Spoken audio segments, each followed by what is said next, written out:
iOS 16.4 is a massive update with more than 60 features and changes. So in this video, we're going to cover those new features and changes, along with give you an update on the performance, the battery life, and if you should update now or wait. So first off, the most important change for some people, we have 21 new emoji in iOS 16.4. So you can see some of the most notable ones right here. So we have the shaking face, we have the long-awaited pink heart, along with a blue one and a gray one. We have a pick, we have a goose, a moose, we have jellyfish. You can see all of them on the screen right now included in this update. The music application gets some major changes with this update. So first off, when you go into your playlist section right here, if you go to your library and then to playlists, you will notice, by the way, throughout this video, I will have 16.3.1 on the left, 16.4 on the right. So first off, in the top right, you could see it used to say sort, it was text, now we have a glyph icon. Both of them show the same things, but there's a new icon there to indicate the sorting. You will also notice that the playlists are much more compact. The little sections are much more compact than they were previously. And if we go into one of those playlists, you will notice that there are multiple changes throughout the music application. So first off, when you press and hold and you go to play next, instead of taking up the entire screen, you will notice that we now have a much smaller animation at the bottom. So now you can continue adding things to your queue without having to wait for that big old box to disappear. You will also notice that the animation does not last as long. So the playing next down there does not last as long as the big box did in the middle. The waveform animation also has a change. So here's what it looked like on iOS 16.3.1. Here's what it looks like on iOS 16.4. If you tap on the three dots, suggest less like this has now turned into suggest less. Also right above that, if you go to love, you will notice that the glyph icon has changed. And also you can see just how much that animation makes a difference when you're trying to do things in the music application. If you go back to library and go to artists and then go to an artist, you will notice that we now have a profile picture up top along with a much more noticeable way to get to the artist page, whereas before it was just a small text at the bottom. You may have noticed this by now, but up in the top right, you will see our account profile. Up in the top right hand corner, it shows our little profile picture there in every tab, whereas before it was only on the Listen Now tab. There's also an application for Apple Music Classical now, so if you're into classical music, you can download that as a standalone application. It is free for existing Apple Music subscribers and $5 a month if you are not an existing subscriber. Also relating to music, if we go into our settings and into sounds and haptics, you will notice that personalized spatial audio has been moved to the top here, so now you can access that much easier versus where it was kind of hidden within the settings before. The podcast application gets some new features. So first off, you will notice right away when you go to your library, we have a new section called channels. Now, when you go onto that, you will see that what this does is it shows you channels from shows that you follow. So think of this like an artist page, but for podcast hosts or podcast companies. Like for example, Wondery, if we go right here, you will see that they have 164 shows. I'm only subscribed to one of them. So this is kind of a good way to discover other shows by the same host or the same company of podcasts that you're already subscribed to. Also, under the recently updated section, you will now notice that it shows down to the hour when that podcast episode was released. So you can see instead of saying updated today, it shows updated 8 hours ago. Or for Colin and Samir, it shows 15 hours ago versus the day. It will also show how many new episodes you have that you have not listened to yet, whereas before it didn't show that at all. You can also see that on the actual podcast episode page. You can see up top it shows 21 hours ago, whereas here it just says Thursday. You'll also see some changes to the up next section. So you will start seeing, podcast episodes of shows that you are not necessarily following, but you've listened to previously, and they will stay there. Whereas before you could see they kind of just disappear once you start playing another podcast. This update also includes a major new feature for phone calls, and that is the voice isolation feature. So now when you go to your control center while on a call, you will see up in the top right, we have mic mode. And when you tap on that, you have the option between standard, voice isolation, and wide spectrum. Now, voice isolation is excellent. So it's designed to remove background noise and improve microphone quality while on phone calls. And I've tested this multiple times and asked the person on the other end of the phone if I sound better, and they said it was night and day. It sounded like a FaceTime audio call. So I would highly recommend turning this on. And the good thing about this is once you turn it on once, it stays on for future phone calls as well. Just remember to go into your control center once you update and tap on that mic mode and make sure to go into voice isolation and select it. This feature has been available for FaceTime calls and in other third-party applications, but now it's available for cellular phone calls, regular phone calls. And speaking of phone calls, this update also brings 5G standalone mode for T-Mobile customers. So this is essentially just faster 5G, and it uses 5G for all cellular activity, including cellular network connections. By the way, if you guys are enjoying this video and learning something new and want to see more just like it, hit that subscribe button down below. I've been told that I remind subscribers of a new iOS update before their iPhone does. This update also includes a major change to the way that we receive beta updates. So before, to get a beta update, you would need to have a profile. So under settings, general, VPN, and device management, you would see your profile for the betas, and basically you would go into your software updates and you would see it populate right there. Well, now we have a brand new section here that says beta updates, and in here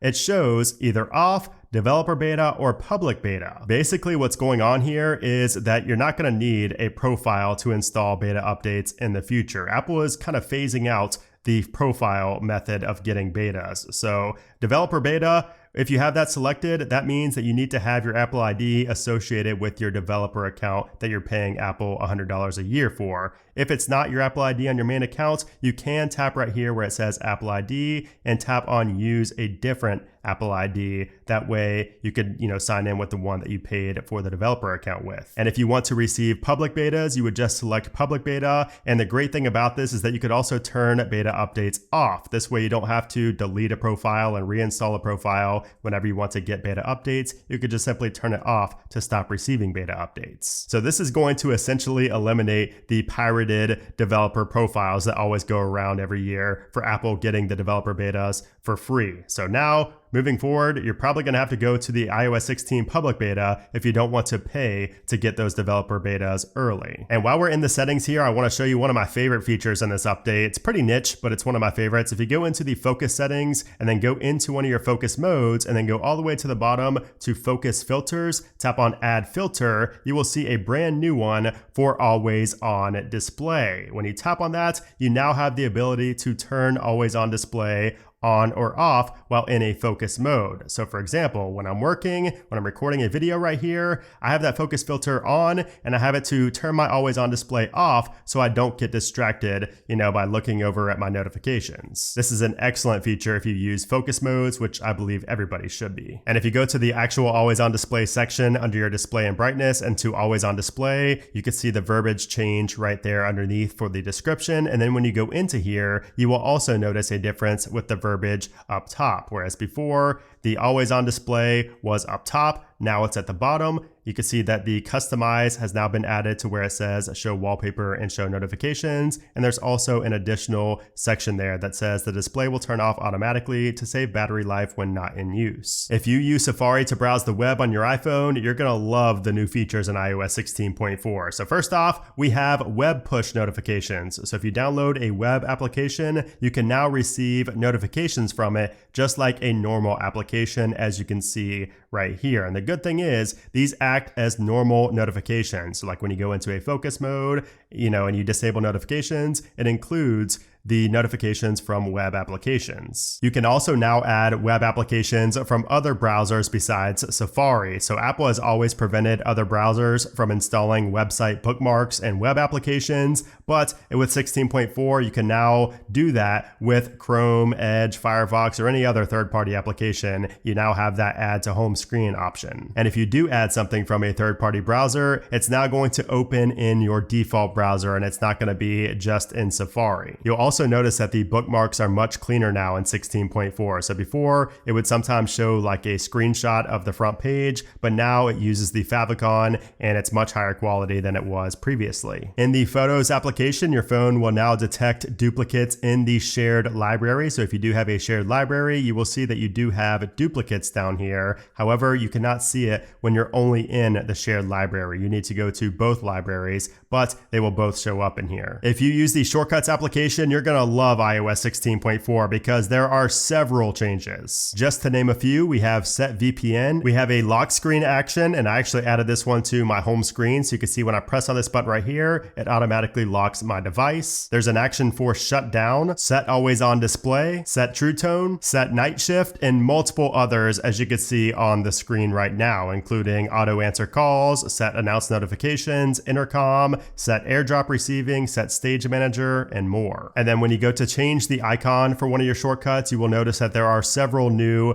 icons to choose from, along with new categories. So you can see gaming is up top now, whereas before it was objects, and you just have a lot more to choose from now in 16.4. And if you make a shortcut with the open app action, you can actually tap on the icon up top now, and you have the option to choose between the default app icon, or you could choose a separate icon with all these glyphs right here. And then finally, the ask for input action now has a new toggle for allow multiple lines. iOS 16.4 also re-releases the home architecture upgrade, which was released and then subsequently pulled by Apple with iOS 16.2. So if you never updated your home architecture back in 16.2 before it was pulled, you're now able to do that with this update. However, I did update with 16.2, so I did not get the option. However, there are a couple of minor changes in the home application, including this one right here. So speakers and TVs used to have its own section for some reason, but now it's in here with everything else. And when you tap on that, you will see up top, it used to say allow speaker and TV access. Now it just says speakers and TV. And we also have an addition for Matter accessories. So this update adds both manual and automatic software update support for Matter accessories. In the wallet application, we now have a new filter tab next to latest card transactions. So now you can filter your transactions by payments, disputed transactions, refunds and adjustments, or purchases. And when you go to pay off your Apple Card, there are a couple of changes here as well with the buttons at the bottom. So it used to say pay later, now it says schedule. It used to say pay now it says pay with the amount. And it used to say show keypad, now it just says other amount. And also this screen after you pay the amount has changed as well. It looks a little bit different than it did before. And speaking of the wallet application, if you go to your home screen and press and hold to add a new widget and go to the wallet widget, you will notice that we have new widgets for order tracking, 3 different sizes. So we have the large, the medium, and the small. And this will show your active orders if you purchase them with your Apple Pay cards. In the Books application, if you go into your themes and settings, you will notice that we have a new section here for the page turn animation. So the classic curl page turn animation has returned in Books. So now it looks like you're actually flipping the page in a real book. I love this look right here. This is what it was like before. It was just this little slide animation. It looks much better now. And what's nice is that you could also disable the animation if you want. So if you want to go to slide, you can do that. Or if you want to go to none, you can do that as well. That way there's no animation and it just changes the page just like so. This update also includes a long overdue accessibility feature. So if you go into settings and into accessibility and then into motion, you will notice a brand new option called dim flashing lights. And it says video content that depicts repeated flashing or strobing lights will be automatically dimmed. So if you have epilepsy or if you just don't like seeing flashing lights because it hurts your head or whatever the reason, you can now disable that essentially. It dims it to the point where it doesn't affect you. So here's an example of what it looks like with these little laser lights with the feature turned off, and here's what it looks like with it turned on. So it will dim it enough to where it's not going to cause, strain on your eyes, a headache. It's not going to cause anything if you have epilepsy. It's going to keep that in mind. So this is a great feature to have here in iOS 16.4. And speaking of accessibility, if you are a VoiceOver user, you now have VoiceOver for the maps in the weather application. Heading back into our settings, if we go to General, About, and then into Coverage, where it shows our Apple Care and our device coverage for our warranties, you can see that it now not only shows your current device, it also shows the glyph icons next to it. Before, there were no glyph icons. It didn't even say this device up top. Completely different here in 16.4, but it also shows your paired devices. So it's also going to show your coverage for your AirPods,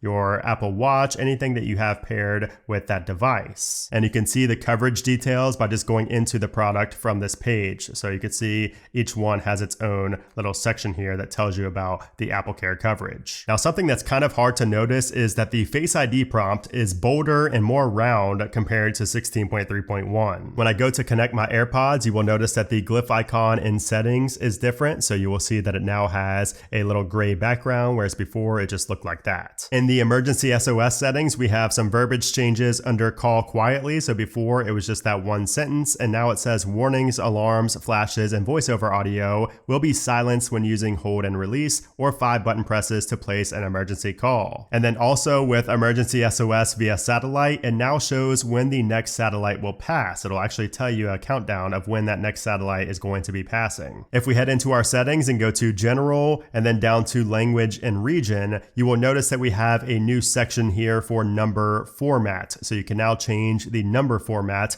on your device between these three. Also in settings, if you go to general and then to VPN and device management and then go into VPN, you will notice that under add VPN configuration, we have a new sentence there that says VPNs can be set up to control the routing of certain network traffic. And you also have the about page where it shows you more about VPNs and your privacy. If you go into your Siri and search settings, we have new non-English Siri voices. So we have Arabic right here. You have 2 different voices for Arabic. And if you go into language and then change it to Hebrew, we also have 2 languages for Hebrew, or 2 different Siri voices for Hebrew. Before, you were able to change the language to Arabic or Hebrew, but you didn't have the option of choosing between 2 different voices. There's also some new non-English keyboard features. So the Korean keyboard now has autocorrect enabled by default. The Ukrainian keyboard now supports predictive text. These 3 keyboards add support for transliteration layouts, and there are new keyboard layouts for these 2 languages right here. If you put in the wrong passcode too many times and you get to this screen right here, you will notice that we now have a support document linked on the iPhone unavailable screen. And for iPadOS 16.4, we have some Apple Pencil hover improvements. So it says Apple Pencil now supports tilt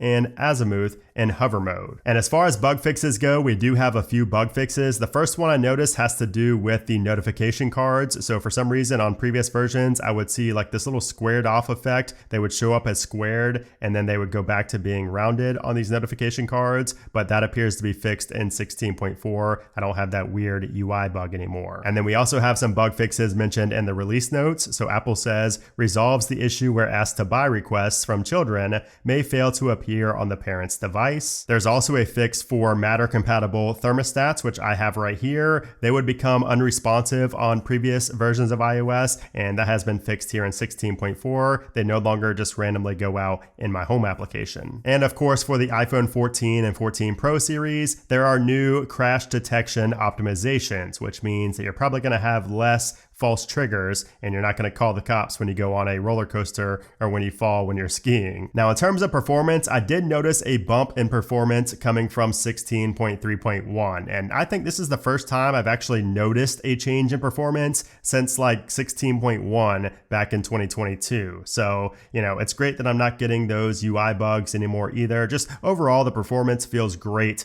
here on 16.4. I've actually been pretty impressed with it. And for battery life, I also noticed a slight improvement, which is a rarity. I feel like I've been saying battery life has been the same forever, but I did notice a slight improvement here with 16.4. I still don't think it's quite as good as we had it on iOS 15, unfortunately, but the battery life is pretty solid here. I noticed the biggest improvement when it came to standby time. I noticed that my phone stayed at 100% for much longer when I wasn't doing anything on the phone than it did on 16.3.1. And then finally, let's answer the question, should you update now or wait? And I say that if you're on 16.3.1 or really any version of iOS 16, I think it's a no-brainer. You may as well go ahead and update now. Usually I say to wait a little bit because we don't know if there's going to be any crazy bugs or anything breaking, but we're so deep into the iOS 16 release cycle that that's most likely not going to happen. So I think it's worth updating for all the changes, especially for the emojis. You don't want your friends sending you the emojis and you just get the little question mark box on your phone. And then we do also have plenty of security fixes, I'm sure, that are coming soon. Apple has not published those yet,